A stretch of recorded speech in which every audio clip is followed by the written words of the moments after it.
Circuit 42 would like to thank Pop Culture Paradise, Toy Anxiety, the Spawn Point Gamers Lounge, and Dragon's Lair San Antonio. Hey everybody, I'm here at the newest episode of Geeks4Comics. We are here with special guest Kip Mussatt. Hey Ian, how you doing? I'm doing pretty good. So for those of you who don't know, who are you and what do you do? My name is Kip Mussatt. I'm an artist. I live in Chandler, Arizona. I recently moved out here from San Diego this last year in March, and I'm a fantasy painter and illustrator. And when I say painter, it's not MS Paint or photo paint. It's with paint and pencils and paper and whatnot. So kind of do it old school, but I like it. It's just my style. But I paint, some pop culture stuff. But most of my stuff actually is like strange, weird creations out of my own head. Yeah. So, and I remember the other day we were talking about how with the whole recent push from comic book companies to try to get going after artists who are doing like prints of their work, that kind of thing. This actually helps a lot in that. yes, it does. That's something that my friend Tony and I were talking about.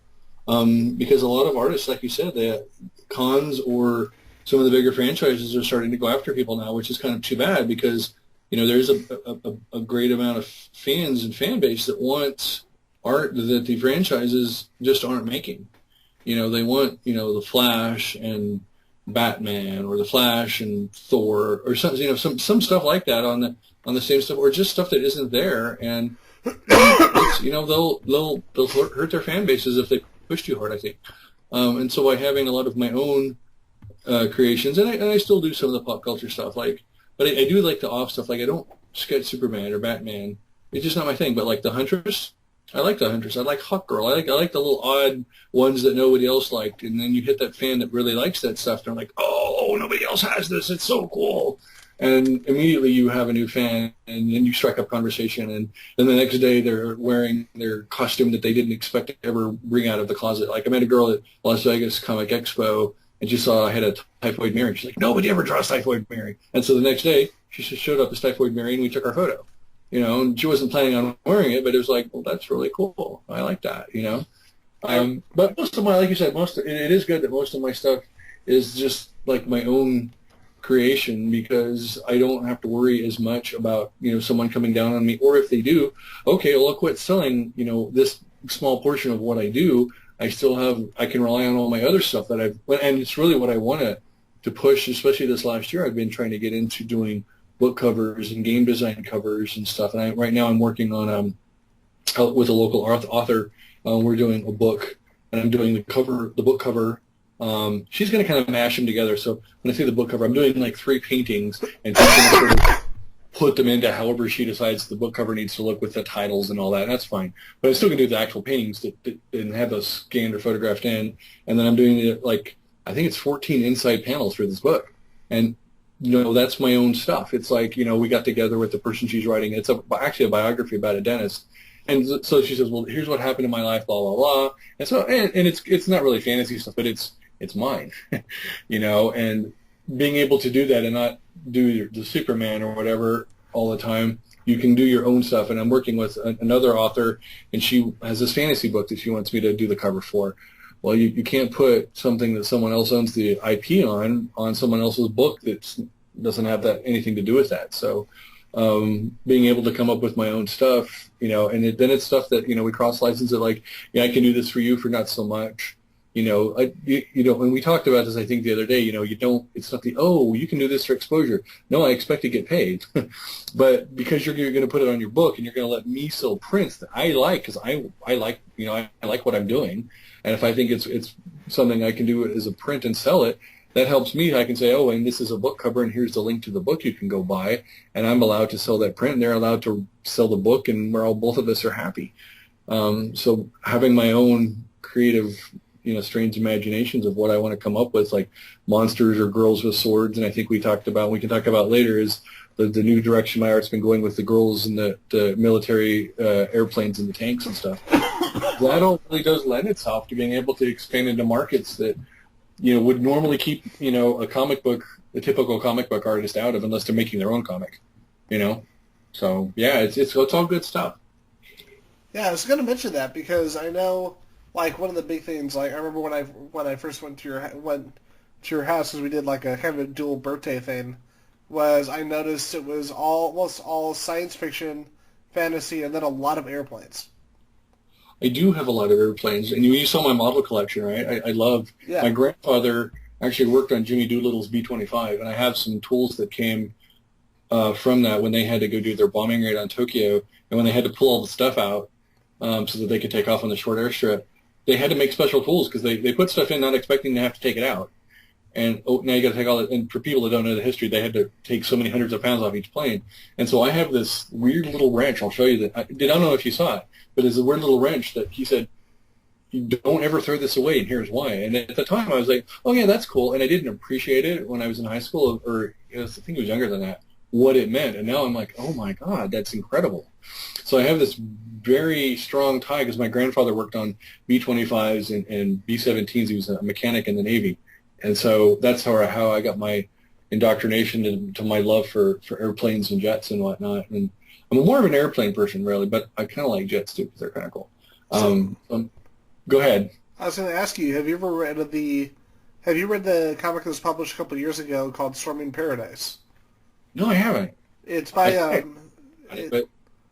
I was going to say it's by Chuck Dixon, and it basically talks about what would have happened if the bombing in Japan didn't occur. Oh, yeah, I know I've heard about that. I haven't read it by Chuck Dixon. Yeah, and it's just I will insanely look researched. Okay. Oh, no, definitely. Oh, no, I love stuff like that. Like, I love like the alternate histories. Like Michael Brady, he's a local author here. He wrote some alternate history books, and it's a book with some interesting stories in it. And I think Karen Nicole is on the cover. And they're really good. It's like, you think about it this way, this is what could have happened or whatever. And I love stuff like that. I think it was, I can't remember, it was the file that got declassified, like Project Olympus, where they talked about the alternate plan and how much more horrific it actually would have been on both sides. Oh, wow. Yeah. And they said that the worst part about what happened, while it was horrible, that it actually would have been much, much worse. Oh, if we wouldn't have bombed them? Well, because of the alternate plan, in case the bomb didn't go off, was to invade Japan. Oh, wow, yeah. Yeah. Well, and I think that's, too, one of the reasons that they had two is in case one did not work. I mean, there were two completely different designs of the nuclear reaction that had to occur, just in case they were wrong. Although they tested it, but just in case, Pretty much what happens, and it's really interesting, is that the bomb, during the initial testing, something goes wrong. They get the distance wrong, and the bomb actually, like, the people who are testing it are the people who designed it, and it actually wipes them out and kills them. Oh, my. Oh, yeah. Yeah, so now they don't have any way of reproducing it. Oh, wow. Yeah. Those little alternate history things, like, when they, you think, well, what would have happened? Like, I was watching, and I'm going to diverge for like 20 seconds here. I know we want to keep this a little short. I was watching The Flash tonight, and I'm not going to spoil it, but it was have you seen The Flash? I've seen it a little bit. I need to actually sit down and watch it. I think it's on Netflix finally. It is on Netflix, and I watched the very last episode of of season 1, and they talk about time travel and this and that. And I'm just like, no, you're going to mess it all up. And I'm not going to tell everybody, I'm not going to spoil it for you if you haven't seen it, but it's it really brings up that question of if you could change something in your life, would you go back and change it? And me personally, no, I wouldn't. And I like who I am now. And even with all the crap and everything that, the bad, bad has happened, not that I've had a horrible life. There's things that, sometimes I wish my grandfather wouldn't have died in high school. But then again, what was the causal after effects of that? What did that cause me to go and do? It caused me to do certain things, and I'm happy about that. So I'm happy with who I became, and like all the breakups I've ever had made me who I am. So would you change something? And personally, no, I wouldn't change a thing in my life because I like what I'm doing right now, and I might not end up here. But the problem is you wouldn't know that you wouldn't have ended up here because you won't know that. Exactly. And I'm just like, no, but I like where I'm at. So you can't say, oh, I went back and relived this. No, you'd go back, but you'd lose all your memories and all that experience. I don't want to have to, even the crap, I don't want to have to live through that crap again, the bad times. I like the good times the way they are, so leave it as it is, But anyways, stories like that always intrigue me because then you're like, well, what would have happened, So I'll have to check that out. You said it's by who is it again? Chuck? It's by Chuck Dixon and Butch Guice. Okay, I will go check that out tonight then. Yep. But everybody knows that the most accurate portrayal of time travel is still Briscoe County Jr. Is which? Sorry. You ever watch the show Briscoe County Jr. by Sam Raimi? I haven't. I'm sorry. I'm a geek, but I only have so much time every day. Basically, it's what got it's one of the first things that really brought Bruce Campbell out into the public, and it came out right at the same time as Army of Darkness.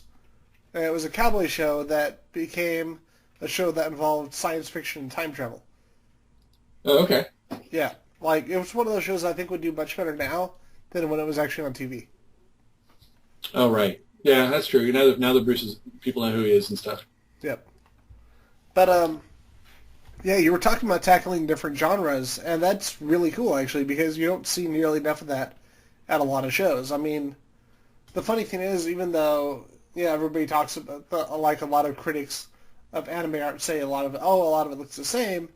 The big thing that I've noticed at anime conventions I don't see often at comic conventions is that variety of genre instead of just doing one thing. And with your work, the first thing I noticed was the fact that you really branched out from superheroes and did a lot of different things. Yeah, and the first couple of cons that I ever did, and this sounds it's kind of been I won't say a full circle, but it's come in a circle. The first my very first Comic-Con, which was Long Beach, I had like one, I think, pop culture, but it was kind of fantasy. I did an image of the Witch King of Angmar from Lord of the Rings, and it wasn't really that great of a painting. I probably did that painting in like 15 hours. Are you still there? Yeah, I'm here. Okay, something beeped on the Skype. Anyways, so I did this painting in like 15 hours. It wasn't really the best painting I had at the show, but but between that and then a week later I did Kamikaze. Those were my first two shows ever. Those sold a lot, and people were like, "Oh yeah, it's a pop culture thing. You have to do a certain amount of pop culture to pay for the table." And then I started doing more and more, and then as a lot of people know, I started painting. But she was a Playmate of the Year 2007. Oh, who was the sound cut out again? What was the name? Sorry, Sarah Underwood. Yeah, she was a Playmate of the Year in 2007, and she was a hostess of Attack of the Show back on G4, and it was fun. I got to meet her at a convention. Actually, it was that right after I think Long Beach. Oh, and then I said, "Hey, would it be cool to paint you?" She's like, as Wonder Woman. She's like, "Sure."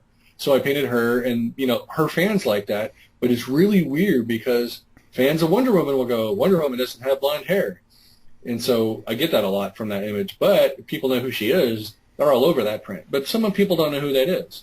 So it was kind of it worked well at WonderCon that year because she was a guest at WonderCon, and we got an interview with her, and I got to exchange like some images and prints with her and whatnot.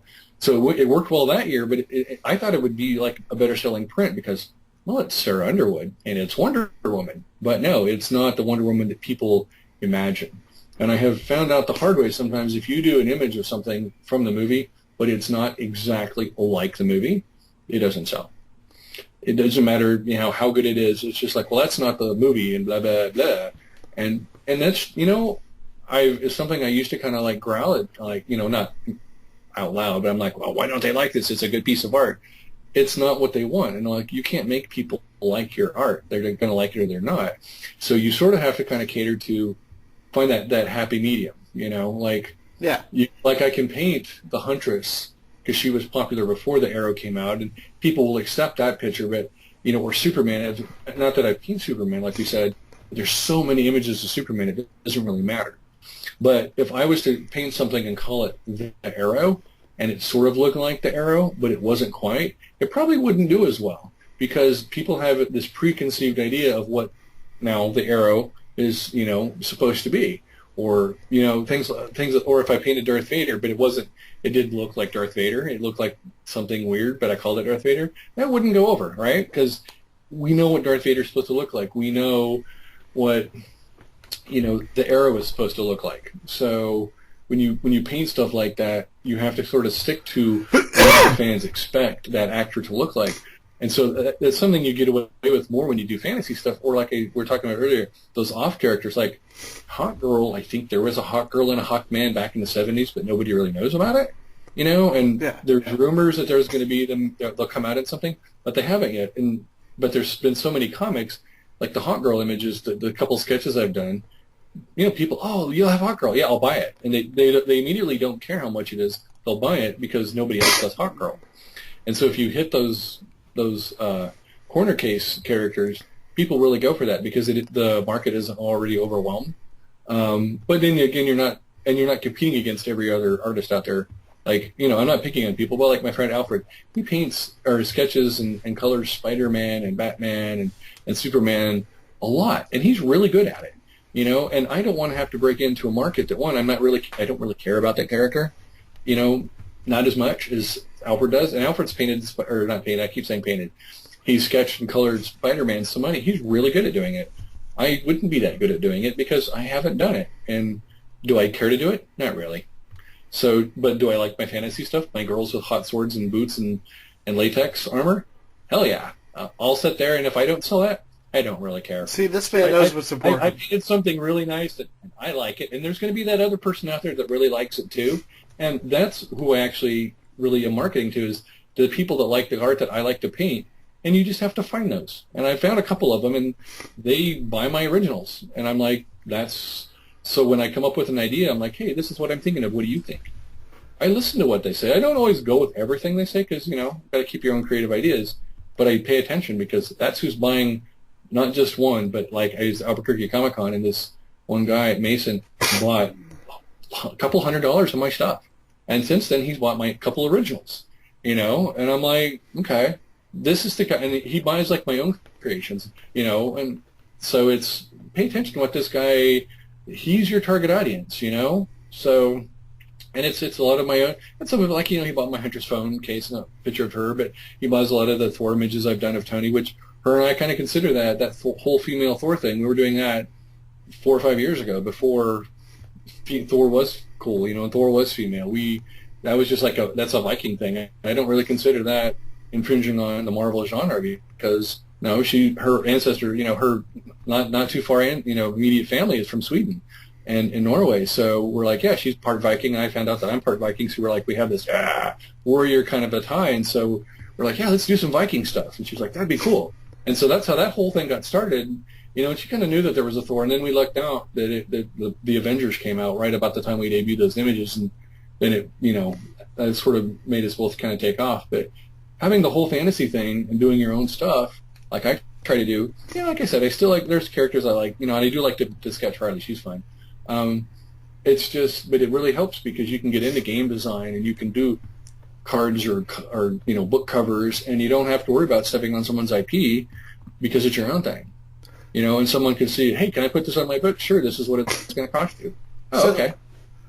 Something interesting that I've noticed with the work that you've done is a sense of collaboration. Like, especially working with people like Tony, that even though you are, you know, even though you are an artist, you know, you're an independent artist, there is a theme of collaboration throughout your work because you work with people like Tony. You work with people who are that kind of the inspiration or kind of fit that kind of theme that you're going with in your work. And I was just wondering, is that just a big part of the process overall for you, the idea of collaboration in your work? It is sometimes, yeah. Like sometimes I will, you know, like a recent picture that I did of a Firelight cosplay. She does a really cool from the Star Wars world, but it's her own character, you know. And so it's a little bit of, yeah, it's a Star Wars thing, but it's her own character that she came up with. So we can make it anything we want to make. It doesn't have to fit someone else's preconceived notion. You know, it needs to be blue and it needs to be look like a Twilight, sorry. But we can say, oh, she looks like this, and she does. And so with her, like I said, well, what does your homeworld look like? What is this? You know, is this the right? How would this be the right weapon? And like I went to the Comic Media Expo, and you know, and had a chat with her there, and said, showed her the pictures, the sketch that I've done so far, and like, what do we need to add to this? You know, what kind of background are you thinking of? Because I want to incorporate that into what her character's about. And then like with stuff that I've done with Tony, I was like, well, what, like on the second tour, the first one, she was an image that she took in her bathroom, and she sent me this picture. And it was, kind of like, okay, do we like where this is going? Okay, and it looked really cool. And I changed like the color of her cape and stuff, and I painted her on the Tesseract. But it wasn't like an outstanding picture. And the second one I called Avenger, and if you took that picture at La Jolla, and well, that's when we did like her big photo shoot. But when we were getting together, I said, I kind of sketched it out, and I'm like, this is what I'm thinking. And she's like, okay, well, I think you need to put a beach here because you didn't put. And actually, I was by the time I got it painted. And we were like went down to the last minute. It was like the week of Phoenix Comic Con, and she goes, "I think you need to add a beach to the background." She goes, "I really would like a beach in there because we were at the beach, and it kind of seems more like I'm looking out over the fjord or something." And I'm like, "I've never painted an ocean. I don't know how to do that." She's like, "You'll do it. You'll be a little fine. Just don't overthink it." I have to, So I painted, and there was that back and forth, and then she helped me like, "Okay, you forgot the shadow on Loki's helmet." Like if you look at that picture, and I think I'm putting that in the folder to send you. There's Loki. It's called Avenger because she got, she's an Avenger. And that kind of had a little bit to do with the movie, but at the same time, if you look at the picture, there's a picture of Loki's broken helmet. Oh, that's really cool. And she's Thor. So take that as you want. She's an Avenger. She just kicked Loki's ass. Is Loki dead? You don't know, but his helmet's broken, or her helmet's broken. We don't know if it's a guy or a girl. So I kind of leave that part of the story and what happened, kind of leave that up to the audience. Or the viewer to figure out, well, what happened there?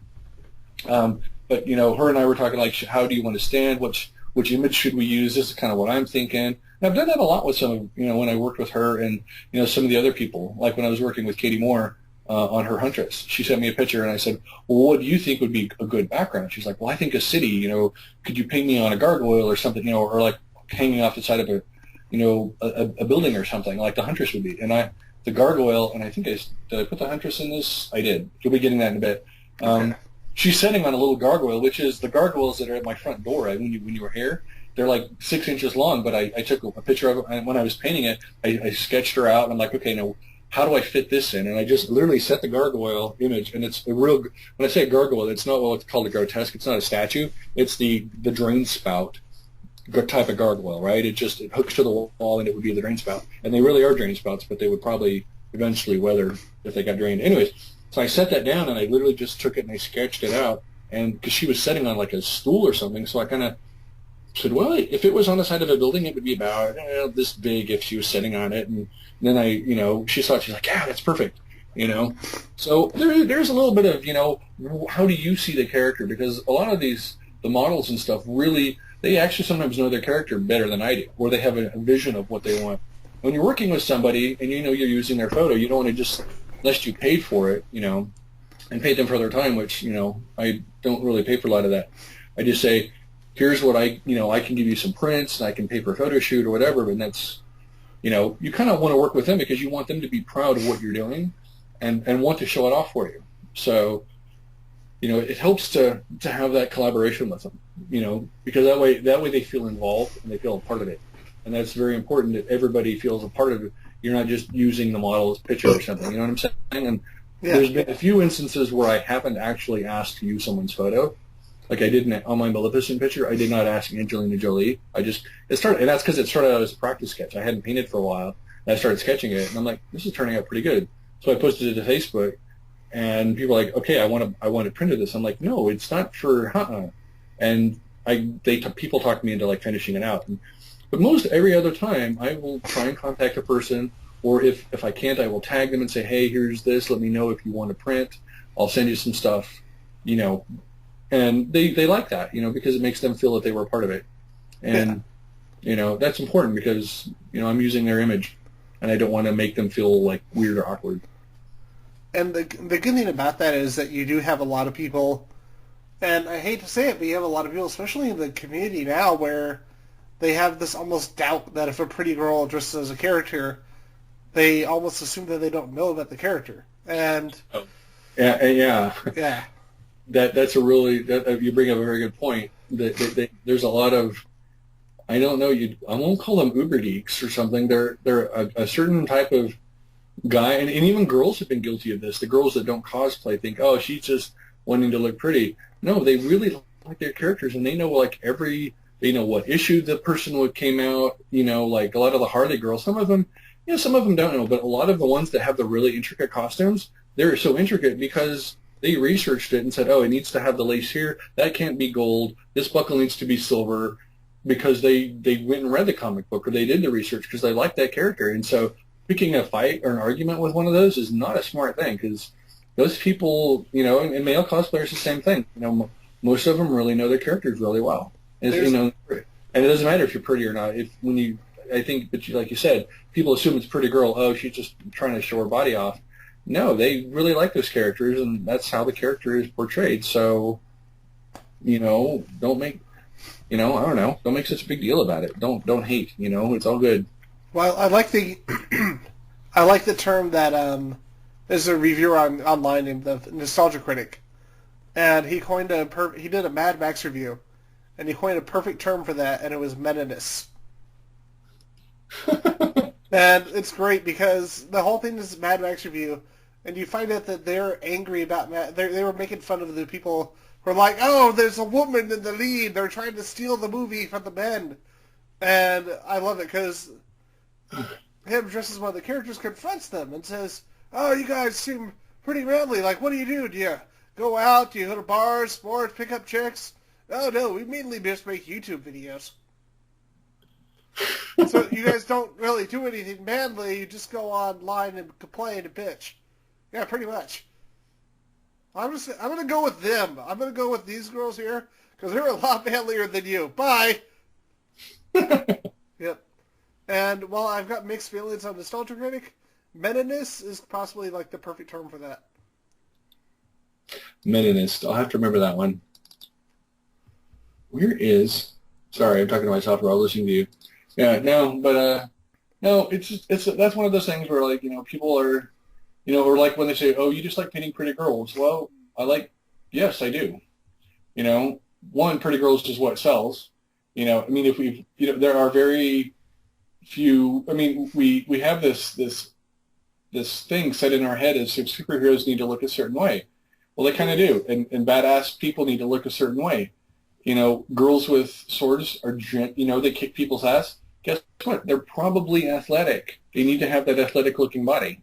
Now, if I'm painting Jabba the Hutt, Jabba the Hutt does not have an athletic-looking body, and that's because he's Jabba the Hutt. He's a big fat slug, and that's what you paint. You wouldn't paint Jabba the Hutt with a nice, slim, suave body, right? Although you create some really interesting fan fictions. Yeah, he's not supposed to look like that. So why would you have a character in a comic book or a fantasy painting that doesn't look like the archetype that you're trying to portray? And up until recently, I would actually say for a long time, and when I started painting more cosplay, a lot of my customer base kind of shifted a little bit towards men more than it used to be. But it used to be 60% of my customers were women. And most of what I painted, if you look, I have like 3 or 4 paintings of guys. I have like the one I did I have like a Tron, and I have Roddy Downey Jr. I sketched, and I have one I did of Ball and the Daniel Jackson. So I have like 3 or 4, maybe 5 men total that I painted or sketched. The rest, 80 images or so, are all females, and most of my audience are female. So I'm not painting anything that they don't like, apparently, right? It's kind of funny you mentioned that because I was talking to the owner of a comic store that sponsored us, and he was saying it's called Gotham Newsstand, and he was saying that the weird thing is that like he had a Red Sonja comic book by like Gail Simone, and like all these really good creators had Ed Maynes cover, and he said, "Yeah, I've had this here forever. I recommended people, nobody buys it." And I just said, "Well, apparently the people fear the booty." Because Ed Bain is drawn, so it's like ass right there on the screen. Right there on the front. And he said, that's actually kind of true, because, like, for some reason, I'll get these guys here, they'll, like, talk about the hot chicks on the comic covers, but they won't buy any of them. And they won't buy comics made by women. And he said it's just this weird boys club thing that makes no sense, especially since there is more diversity in comic books. Yeah, and I understand part of that. It is kind of a funny thing, I can't buy this. I can buy the comic, but I can't buy the comic with a hot chick, or I can't buy just the image of the hot chick on the comic. I had an ex, and she was a bit of a psycho, and she was very pretty, but she did not like the fact that I painted what I paint. And this is before I paint now. This is like back when I was just like sort of painting for fun. And she's like, why do you have to paint these girls and this and that? And I'm like, why are you jealous of a painting? But they are. And I think a lot of what happens, and I hate to say it, some girls are insecure. No, it was mainly men who wouldn't buy it. That was a funny thing. No, but hold on. Oh, sorry. I got in a lot of trouble because a lot of the comics that I collected had pictures of girls on them. Okay? Yeah. Now, if I would have went to Comic-Con and showed back up and had, oh, look at what did you buy? And there's all these comics with hot chicks on them. Yeah, there'd have been, that would have caused a lot of problems. Well, I already had these, so it's not like I went out and bought them during our relationship. I had these before. But I have talked to a lot of guys, and unfortunately, their wives or girlfriends go, I can't buy that because my wife or my girlfriend wouldn't like it. I hate to say it, that is no worse than if a girl, in my opinion, saw a picture of Superman, and she bought a picture of Superman. He's big and beefy, and I'm kind of a little overweight. I don't look like Superman. And if I was dating a girl and she liked Superman, I'd fucking buy every Superman print I could find. I would not have a jealousy problem. Now, if she's in another room, getting off to Superman, that's an entirely different story. Now, then you have a relationship problem. That's nothing to do with what kind of art you're collecting, you know what I'm saying? And so if a girl doesn't let a guy buy comic books or art because she's jealous, I don't know. I wouldn't have a girlfriend like that. And any girlfriend that I would ever have needs to accept what I do and what I paint. Otherwise, and maybe that's why I'm single, I don't know. I moved out here not too long ago, so hopefully that will change. But, like I said, most of my customer base is women. I think you just need to find those customers that are like that. And there are still going to be those guys that I can't buy that because I'm married. I have heard that down when I had been outside of Gotham Comics. So, I would like that, but my wife won't let me hang it up. And I think that's why the guys don't buy it, even though they want to. They just, they're, and whatever, it's your relationship. You got to be accountable for it. And that's not my business. But I think that happens a little more than it probably should. And granted, there are some pretty scantily clad comic covers out there. And you know what? In my opinion, it's just art. It's no worse than going to the museum and seeing a picture of Venus de Milo or Aphrodite that she's not wearing any clothing. But exactly. You go to the museum and you see that. And that's actually a really good rendition of a woman right there, and she's naked. And it's in the museum. What the hell? Do you go to the beach? Better not go to the beach, dude, because there's going to be chicks in bikinis at the beach, and you may not want to let your husband see that. I know. I hear they wear swimsuits there. Something. That you brought up two things. Guys not buying that, but then you said something about girls not buying it. No, girls do. That's the funniest part. What? I know a lot of girls who do. Yeah, and I do too. Like I said, a lot of my customer base are girls, and so I don't know. I think the girls that don't cater that. I think they really are just, they got jealousy problems, and they just got to get over that. And you know what? That's just not your audience. Just as an artist, you can't. And I've been told, oh, she's not wearing very much, or oh, don't look at. And I had a lady and her little kids. I have my picture, and you know what I paint and sketch, and I have these out at Gotham Comics outside. There's nothing, and I do paint some that are topless and nude. Do I put those up front where little kids can see them? Yes. No, I don't. Damn it. No. You ruined my hilarious joke. I know. Well, it was a little bit like, oh, what? Hey, stop it, dude! You're killing me here. And I don't. I put those in the book, and those books, and I never let some people will leave it open to that, and I'm like, nah. Or even one of the parents when their little kid starts flipping through that, I'll say, you may want to be careful on that book right there. The other one's okay, but that one has some fantasy stuff in it. And they're like, oh, okay. And some parents are cool with that. But I had this lady, and she was, her little kids were up there. Oh, I say little kids, they were 12. They weren't that little. They've been to the beach. They've been to the swimming pool. And this little kid goes, oh, look, Mom, Lady Thor. And she goes, oh, don't look at that. That's horrible. And I'm like, what? Part of me, I'm a little offended when people think that, my Thor is too scantily clad. But then again, I got kicked out of the Alice Cooper Haunted Mansion event a couple years ago because my art was inappropriate. Not the Billy Graham Haunted Mansion, the Alice Cooper Haunted Mansion.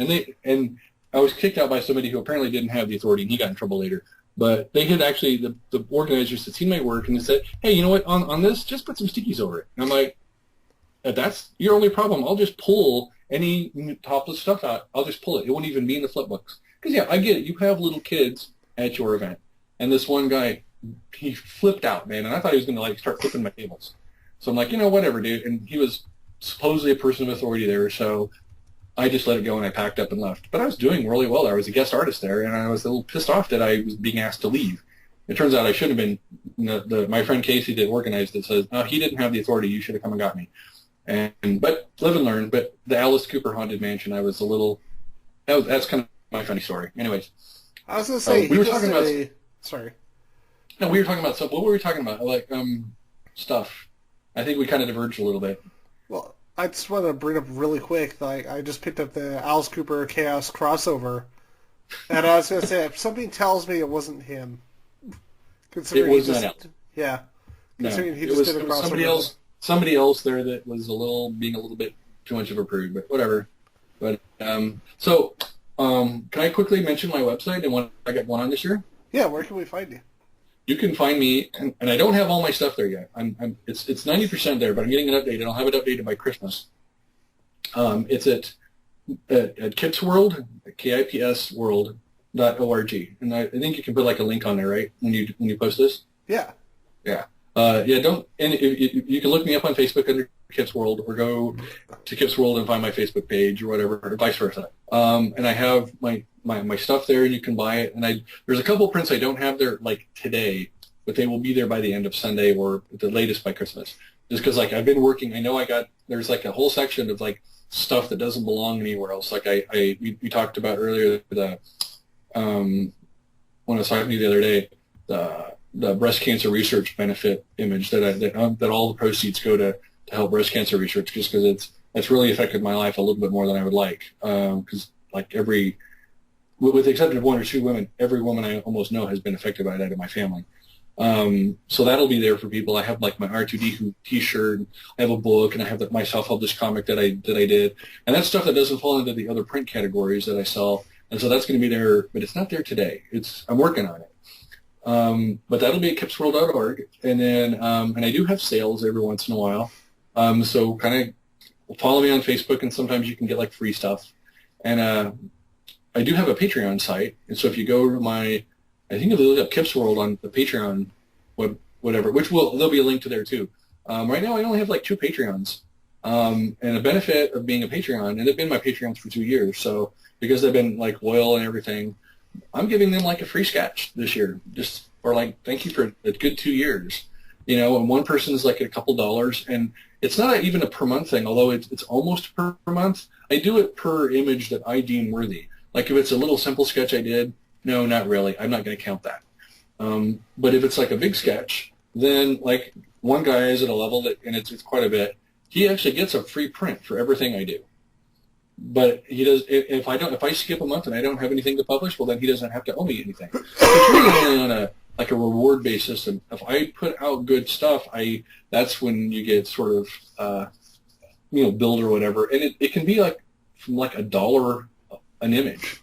So at that $1 an image, after a while, you'll get a card or something. They'll have, hey, here's what I did, for your support. And since these people have been loyal for 2 years, I'm going to send them probably Christmas cards, and then this year, like I said, they get a free sketch, which is like a $60 value, just to say thank you, and for being my supporters for 2 years, and so that's kind of cool. And then I got what I've been working on, and I'll send you some images of this. I sent in the folder that you asked me to make. I'm going to send you the images at the end of our conversation.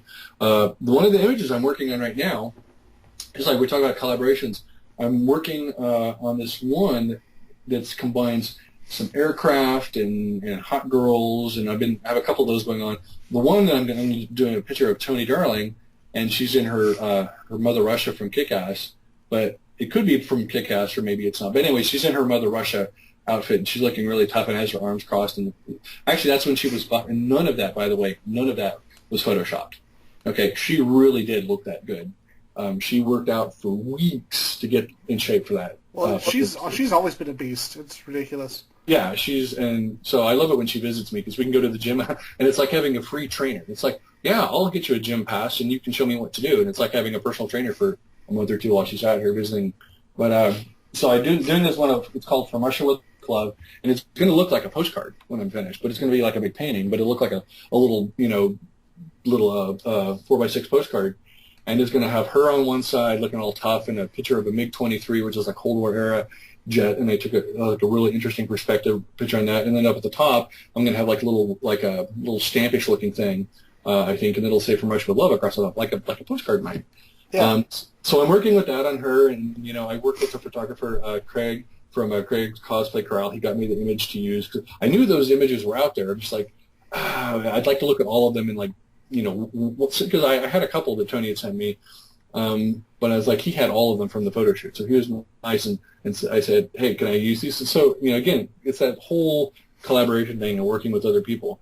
And then I'm working with Crash Cosplay on one called Corsair because she does a lot of piratey stuff. And so she has some really good pirate images that Grant Brummett, who just recently passed away, he took some really good pirate images of her. And so I'm going to use one of those and a picture of an F4U Corsair, and pirates are also called Corsairs, so you can kind of see where this is going, and have a real, again, the hot chick. But when I say hot chick, she's like really hot and pretty and cute, but she's dressed like a pirate. She's not like wearing a bikini or anything. So it's, we're not like showing like TNA. It just, you have this nice looking girl and an airplane. And then I'm going to do one, I'm a guest artist at StealthCon, which I want to mention that again before we leave here. But I got a guest position from a small convention out in Warrensburg, Missouri called StealthCon, and they're actually called StealthCon because they're right next to I forget which Air Force base it is, but an Air Force base like 10 minutes down the road. Yeah, they're home to the B-2 stealth bomber, and so the guy's like, yeah, there's going to be a lot of military people there. So I'm thinking I'm going to try to do something involving the B-2 and stealth, and maybe some futuristic-looking girl in like some latex cat suit with a laser gun or something like that, like a sniper ghost might wear, something. I don't know. I haven't quite figured that one out yet. But I'll send you I'm sending you the sketch here in a bit of the layout I've gotten done with Tony so far. I'm gonna probably start putting paint on that tonight, and then like I said, the one with Crash I'm working on. So that's kind of in a different direction. It's like airplanes and girls, because I think that's going to it'll open up something new that people haven't seen for a while. Because I got the inspiration from Hajime Sorayama, who, and I think is the Hyper Illustrations that I have. He did some ones like that, and I thought those are cool, And so I have a couple of those planned, or maybe like I'll do like a Stuka bomber with like a girl in dominatrix costume or something, like, because the whole German like strong girl thing, which I always think is cool. Something, I don't know, I got all these ideas. I just got to find the time, So, but it's been a lot of fun coming up with these. And then I just got some fantasy stuff that I've been working on. I'll send you the comic that I talked about. I'll send you the front back cover and then just the image without all the stuff on it.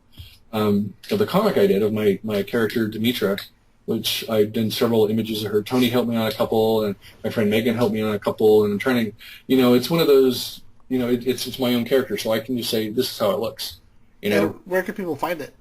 The comic? Yeah, they want to buy it. Right now, it's only going to be on my website. I'm trying to get some comic book stores to carry it, but I'm still working on that. But it'll be on my website in a couple days. I just have to get this one. I have sections for all my prints, but not sections for the group of stuff that's not a print yet. So, but it'll be there, and it's like $5, and it's not super long. It's not like a 40-page comic. But it tells a story, and I did the cover art, and then I had my friends up in Las Vegas, Jeremy Lastner and Free Isabello. They did all the line work inside. I think Free did the sketches, and Jeremy did all the ink work. Because comics are not what I like to do. I like to do the fantasy painting that goes on the front, but I gave them a script, and I said, kind of here's what we need to do, and here's what I'm thinking of on each page or panel, and they sent me the stuff back, and I debuted that at Central Coast Comic Con in Ventura this last September, and I was very pleased with how it came out. So, and then I had a guy that's, I forget which comics he's with. He actually has a comic book store, and that one will be available soon through him. I'm going to make him an exclusive cover, and that's going to have a picture. It's going to be a different cover than what is on there now. Same story inside, just alternate cover. And that one, actually, I have an image of Tony that I found that I want to use because the issue is called Monster, and it's about what the assassin has to go through, and it's a lot of her internal struggle of how, you know, the bad things she has to do as an assassin, and it's not very pretty, you know. Like Elektra, you know, was an assassin in the DC world, and Elektra comes out. Okay, I think it was Marvel. Was it Marvel? Oh, I'm sorry. Yeah. You're right. Thank you. That was a bad geek foopa, huh? That shit happens. But Elektra, you know, at least in the movie, you know, like she did a certain thing, and you know, she has to, you know, go and kill that child, and then she's like, oh, I can't do that. Demetra, not so good. You know, Demetra has a dark side, and that's what the whole comic is about, is why she's struggling. You know, what's her struggle about?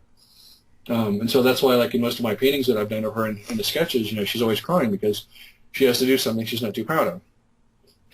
And the thing I like about it is that, you know, if you remember the whole dark comic book phase back in the 80s and 90s, that while we love Watchmen and Dark Knight Returns, yes, they kind of had more of a negative impact because everybody was trying to be like that, and most of them didn't understand what made it so good. The thing I like about what you're doing is that with this character, she's doing these things, but it's not being portrayed as cool or badass. It's being portrayed as the things that makes her jobs and what she does so trying for her. Exactly. Yeah. You know, and I've already been working on like the second issue already about, like, you know, where do I want to go with that, and they're not, like I said, they're not super long. They're only, you know, like 5 or 6 pages long, which doesn't sound like a lot for comic, but you know, the people that have read them and bought them have really liked them. You know, they're like, wow, this is really good. How much? You know, and it's, you know, they'll eventually get longer as I can come up with more money, because it's self-published. You know, these came out of my own pocket. If I don't sell them, I'm out money. You know, and I have to pay the illustrators because, you know, they're my friends, but I still have to pay them to do it. You know, they don't work for free. You know, not for, work for the exposure. You know, they're my friends, so I get the friend rate, but I still expect I have to pay them. Exactly. But yeah, my second issue is going to be a sort of a flashback to how come she turned to the dark side, you know, if that's what you want to call it. You know, why is she an assassin now? What caused that? You know, and it's, you know, it's a little emotional. So, but I've been working with a writer friend of mine to try to come up with a good background, because she's based on a Forgotten Realms D&D character, and so I can't really use things from that world or genre. I got to come up with my own, and so when you're doing the background, you have to have your own background. And so I've been working on, like, what would be believable and still at the same time fun to write as a story. So, and then maybe at some point, maybe my writer friend will collaborate, and she can write it, and I can just say, kind of, here's what I want you to do, you know, go write it for me, and then I'll pay her or whatever, or we'll figure it out. I don't know. But I'll send you I'm going to send you one of the images of the cover of the comic and what's on the back cover, so you can kind of, you know, maybe your viewers can get a chance to kind of check it out. And like I said, it will be on my website within a couple days, hopefully by the end of Sunday. I'm going to work on it a little bit. I work on that stuff every night. I try to either do a little bit of painting, a little bit of web work, because I'm really behind on my web page updates and stuff. I've been kind of struggling with that because I do work a full-time job, and then I come home and I'm like, okay, it's 7 o'clock. I got to get so much done before I go to bed. But, you know, they're like, I was telling somebody, I was joking, like, there's just no rest for the wicked. And she's like, was that why you go to bed at 3 in the morning and get up at 7? I'm like, kind of. And that's most days. You know, once in a while I get a little bit extra sleep. I just like, no, I got to go to bed early tonight. But it's just, you know, it's a struggle, you know. And we talked about this, I think, the other day when we talked. You know, you got to pursue your own dreams at some point. Go to work and you're working on someone else's dream. You got to come home and not just veg in front of the TV. You know, try to do something. If that something is nothing more than setting up the interview like we did tonight, you did something towards your dream. Yep. You know, and that's, to me, that is so important to try and work on that, because, you know, I'm an electrical engineer during the day, and it's not something I really, I mean, it's fun. Well, no, actually where I work isn't fun, but it's something that I'm very good at. You know, where I work is kind of a drag because I'm working more as a test engineer, and I don't really, it's not fun, but yeah, you know, it's a means to an end, and my end game is to be a full-time artist, which is why I moved out here, so I can get my bills paid, which I'm getting to start. San Diego was so expensive I couldn't afford to live there anymore. So I moved out here, and like we talked earlier yesterday, there's so many, the art community out here is just amazing, and so my art has gotten better. I feel more inspired. it's a lot less expensive to live. So my end game is I'm starting like, oh, hey, there's a reason this is working. And, I come home and I'm like, yeah, I had a really shitty day at work, but you know what? I just got some bills paid off, or this weekend I get to go hang out with this person. I get to go to this convention, which San Diego didn't have. They were very kind of anti, we're tight-knit out here like you do know, and they weren't that way out there. And that's something I really like about Arizona. So hats off to all my Arizona peeps out there. I love you guys so much. I think that one thing that a lot of communities really need to pick up on is the fact that, that tight-knit organization is what's going to create a strong community. Oh, yeah. Oh, for sure. That's like, people out here when I think I've told you that story like at my birthday when you were out here. When I went to move, people actually emailed me, said, do you want help moving? And these were people in San Diego. My friend Rob Corsair, he lives up in Flagstaff. He drove all the way to San Diego with 2 other people, somehow talked them into coming and helping. And yeah, he took them to the beach one day. But I couldn't have done it without these guys. They came out, helped me pack, helped me load. We drove the U-Haul and his truck and my car. I could not have gotten all that stuff out here in the U-Haul, plus my car would have been on another trip, right? He helped me move out here, and I bought them dinner, paid for his gas. But, that was awesome. Him and his friends helped me move out here. I got out here. Other people helped me unload and figure out my house. And every time I've needed some help, people always are willing to lend a hand. And, I think that's that way. We, people have, drama and this and that, but it's just like, you got to let that go. And I think we're a tight enough family out here in Arizona. And I say we, the whole art cosplay community, we, most of the time we can put our drama aside and, if somebody needs help, we pull together and we help them move or we help them do this. And we don't ask for a favor in return. It's just like, this is your friends. These are what you do. And I really kind of love having that tightness with people that they're helping you because they want to, not because they're your mom or your dad or your aunt or uncle and they feel obligated. These are your friends, and they're your friends because they like you and you like them and you all get along.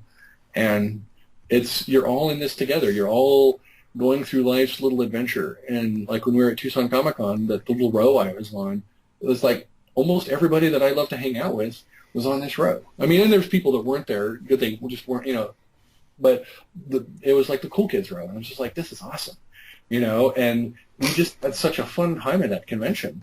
There was always people in front of the table. Sometimes they're looking at my stuff, sometimes they're not, but there was always people. There was such positive energy at that convention that hats off to Mike Oliveris that what a tremendous job he did organizing that and getting that off the ground. And I'm so looking forward to going to it next year. I mean, it was so fun. It was the best convention I've ever been to. As a vendor or an attendee, it was fun.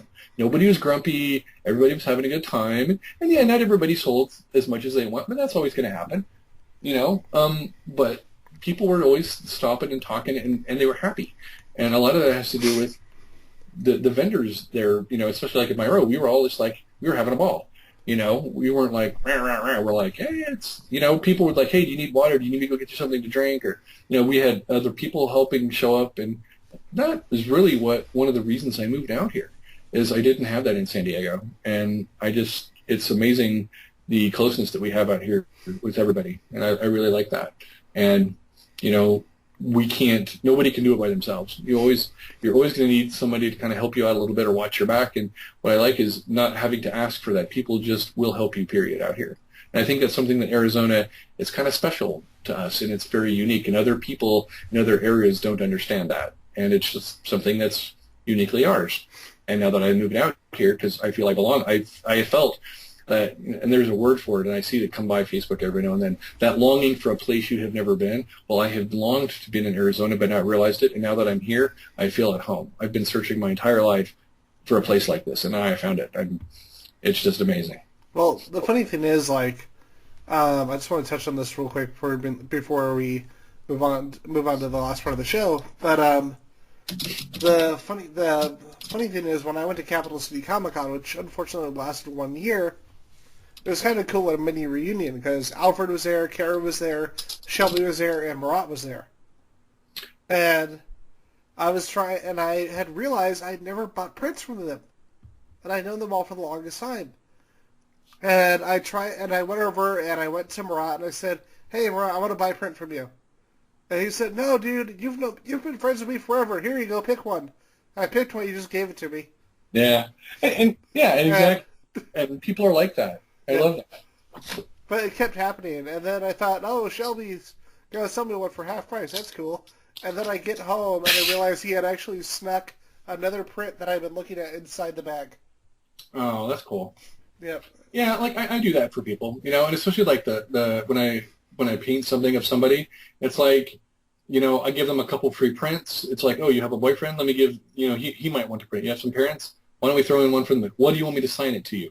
Do you want me to sign it to mom and you give that one to your mom or something? Or it's just it's a courtesy that I do to people, do for people when I've done a sketch or something of them. Yeah, I give them a couple of stuff.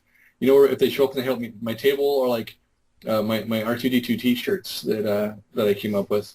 And not that it's not a bad advertising thing, but I gave one to Eric Richardson, Ogre, because why? Because he's always helped me put my table together. Like the last ever since I've known him, and he's bought some of my prints. I'm like, dude, it's fine, but he's like, do you need help loading in? Do you need help loading out? Do you want anything? And he's taken pictures of me, and never once has he asked for anything. I'm like, dude, you want a T-shirt? He's like, sure. And I had a special order. He's a larger guy, and I had special order a certain size for him. I'm like, it's fine. Don't worry about it. You deserve one of these because you have always been there to help me load in and out, and I've not had to beg, borrow, or plead with you. If you've been around, you've offered your help, and no, that's always. And I like the fact that people do that because people have done that with me. Like I needed a print. Oh, here, just have this one.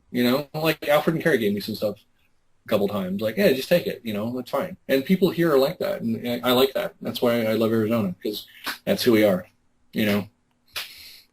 Exactly. So is there, huh? Go ahead. Well, I was going to say, if there wasn't anything else that you want to talk about, I was just going to ask you once again, where can people find you on this wonderful, wonderful place called the Internet?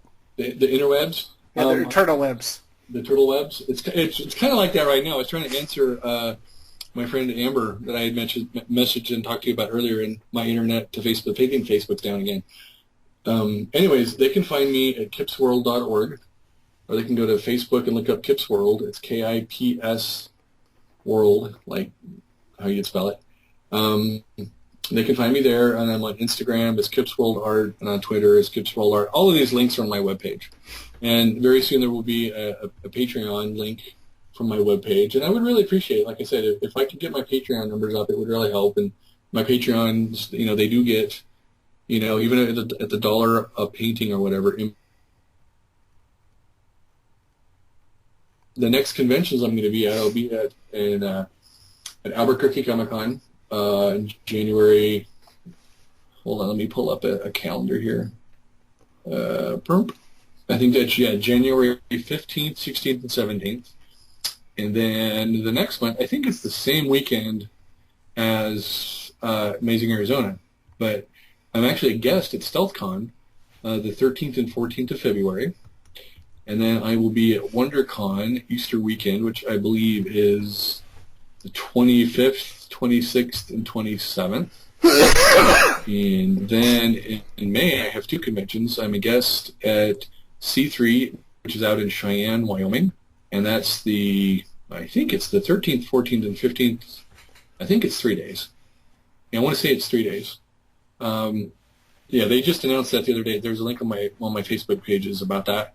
So I'm a guest there, and then I have Phoenix Comic Con. Oh yeah, that's right. Phoenix isn't in May this year. They moved it to June. So I think it's the first. Is it the first weekend in June for Phoenix? I think so. I'm not sure. I know it's funny though. I think it is. I think it's It's the 2nd through the 5th. Well, it's Phoenix Comic Con. I mean, just look at that. I think it's the 2nd through the 5th, and then later on the 25th and 26th, I'm a guest at Smallville.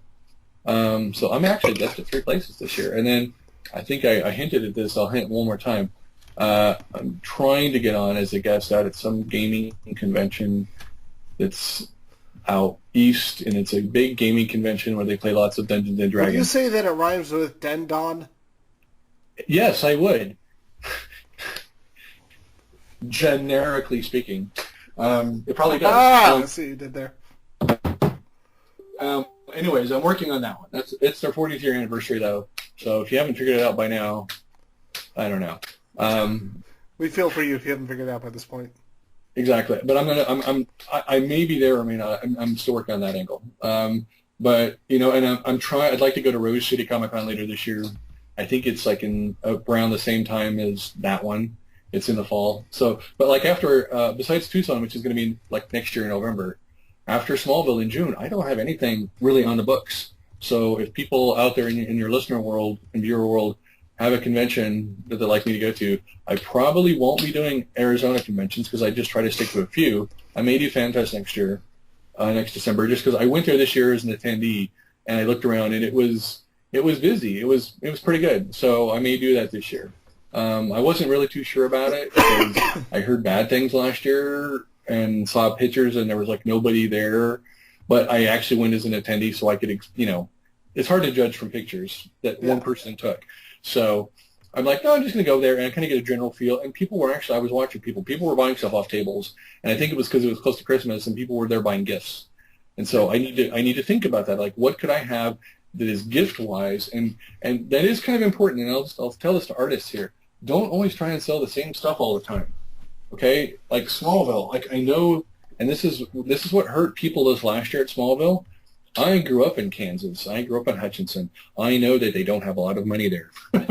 So I went there with some paintings to show, not expecting to sell. And did I sell paintings? No, I wasn't trying to. But I went to show my talent, but I had dollar items, okay? Same thing at C4 this last year, dollar items, because I did sell a lot of prints at Smallville, but I also had different stuff. If you wanted to buy a dollar button, great. You want to buy a dollar card, great. You want to spend a little bit more money? Here's what I got for you.